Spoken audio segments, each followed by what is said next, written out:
आप देख रहे हैं अब तक न्यूज चैनल।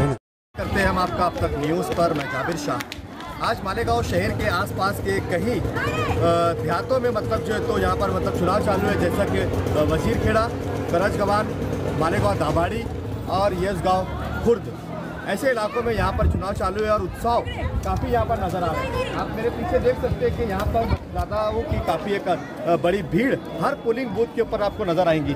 जिस पोलिंग बूथ पर भी हम आपको इशारा करके दिखाएंगे, हर पोलिंग बूथ के ऊपर बेइंतहा भीड़ और पब्लिक यहाँ पर एक उत्साह लोगों का है। हम लोगों ने यहाँ पर कई लोगों से मुलाकात कर बात कर जानने की कोशिश भी की कि इतना उत्साह इस चुनाव के वक्त इस मतदान में क्यों है। तो कई लोगों के अलग अलग ऑप्शन आए, अलग अलग जवाब आए, कई लोगों की कुछ बातें तो कई लोगों की कुछ बातें हम आपको डायरेक्ट इनडायरेक्ट बता नहीं सकते। ऐसी बातें भी लोगों ने यहाँ पर दाभाड़ी मतदार संघ में हमसे बात करते हुए कही। हमारे साथ में मौजूद है हमारे साथ सहयोगी। क्या नाम है सर आपका? मैं पत्रकार विशाल गोसावी और इस दाभाड़ी गांव का एक सुंदर नागरिक। आप दाभाड़ी गांव के प्रॉपर हो और क्या लगता है आपको इतना उत्साह मतलब इस बार चुनाव में लग रहा है, इससे पहले कभी नहीं हुआ था? इससे पहले मतलब चुनाव में उत्साह दाभाड़ी का हर वक्त रहता है, क्योंकि ये दाभाड़ी मतदार संघ के नाम से पहले जाना जाता था। अब वो नाम है, दाभाड़ी मतदार संघ का नाम है, वो कहीं मिटा के उसमें मालेगांव बाह्य मतदार संघ का नाम डाल दिया। ये दाभाड़ी का बहुत बड़ा दुर्दैव्य लगता है, ऐसे ये लगता है। पर वो भी है, वो दाभाड़ी राजकीय दृष्टिकोण से वो दाभाड़ी का नाम है, वो पूरे जिले भर में परिचित है। और इस बार जो ये इलेक्शन हो रहा है, वो हर बार दो गट में इलेक्शन होता है। एक अद्वैय आबा हिरे गट से, वो पालकमणि दादाजी भुसे इनके गट में, ये दोनों के गट में इलेक्शन होता है। इस बार ऐसा हो गया कि दादाजी भुसे गट में फूट बढ़ रही है। उधर दो पैनल तैयार हो गए दादाजी भुसे गट के, और इधर एक अद्वैय हिरे का पैनल। ऐसा मिलके कुल मिला के 3 पैनल, अखंड 3 पैनल इस उम्मीदवार में अभी उम्मीदवारी कर रहे हैं। कितने उम्मीदवार है इस बार? 50 के ऊपर उम्मीदवार है, और जगह तो विचार किया तो सब 18 जगह के लिए ये इलेक्शन हो रहा है अभी तक। 18 सीटें और 50 उम्मीदवार। 50 उम्मीदवार। अपक्ष कितने हैं इसमें? अपक्ष का तो वार्ड वाइज तो 5 से 6 सदस्य पद के लिए अपक्ष लड़ रहे हैं।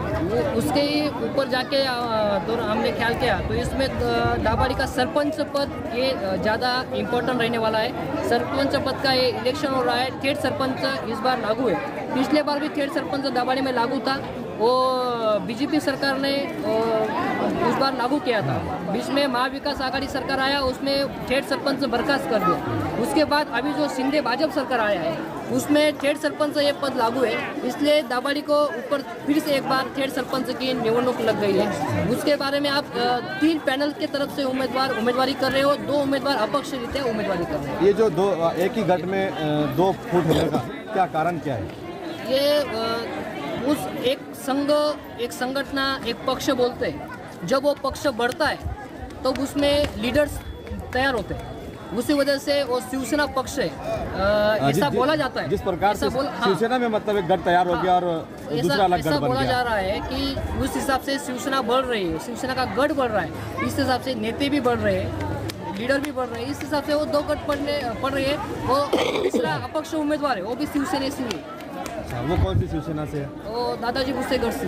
अच्छा, मतलब यहाँ पर दादाजी भुसे गढ़ के 3 उद्धव बाला साहब ठाकरे गढ़ का कोई नहीं है। उद्धव बाला साहब एक उम्मीदवार खड़ा है, वो अपक्ष खड़ा है। वो अपक्ष खड़ा है। क्या लगता है आपको मतलब इस आपसी लड़ाई के अंदर क्या कोई तीसरा बाजी मार जाएगा? वैसा लग रहा था कि तीसरा बाजी मार जाएगा, पर ये दाभाड़ी की जनता है, बहुत होशियार जनता है। ये आदमी देख के वोट करने वाली जनता है। इधर पक्ष, नेता, पैनल, ये अलग बात, और आदमी की वो कार्य है, आदमी का वो काम है, वो अलग बात। इसके पहले जो लोग यहाँ पर थे उनका क्या कार्य रहा है, उन्होंने क्या विकास किए दाभाड़ी के अंदर? दाभाड़ी के अंदर ये सत्ता थी पिछले वो 5 साल पहले जो थेट सरपंच पद का वो इलेक्शन हुआ था, उसमें अद्वैय आबा हिरे गढ़ का उम्मीदवार चुन के आया था। उसके बाद उसके ऊपर अविश्वास ठराव लाया गया, उसको पाए उतार किया गया। उसके बाद 2.5 साल दादाजी भुसे गढ़ की सत्ता थी।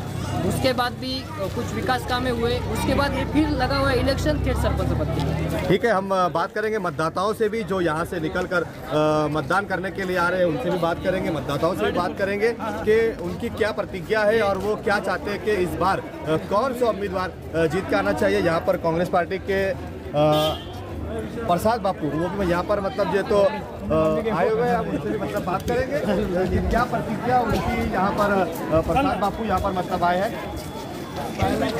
आइए बात करते हैं प्रसाद बापू से। मैं क्या कहेंगे, आप चुनाव में काफ़ी उत्साह लोगों में मतलब दिख रहा है।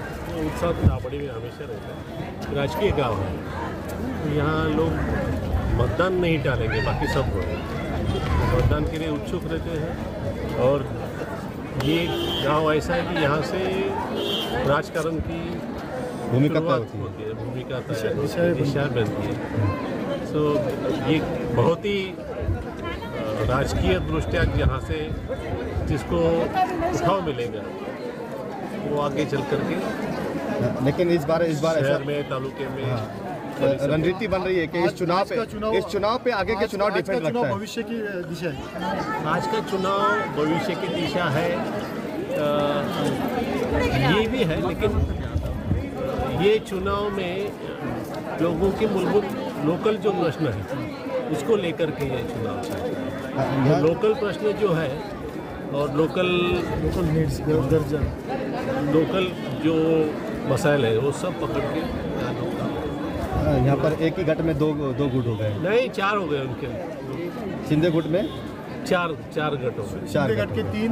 तो क्या लगता है इसमें इसका फायदा आपको मिल सकता है? मिल सकता है, क्यों नहीं मिल सकता। दो की लड़ाई में तीसरे का फायदा अक्सर से होता ही आया है, और इस बार भी मतलब जो चुनाव चल रहे हैं शायद इसका मतलब शिंदे गुट में जो फूट पड़ी है और कई नेता तैयार हुए हैं, इसके चलते ये हो सकता है कि जो आज सत्ता में थे कल वो सत्ता में नहीं होंगे, और आपसी लड़ाई का फायदा शायद दूसरे पक्षों को मिल सकता था। आप देख रहे थे अब तक न्यूज़ में जाबिर शाह, कैमरा में छोटू शाह के साथ। जय हिंद।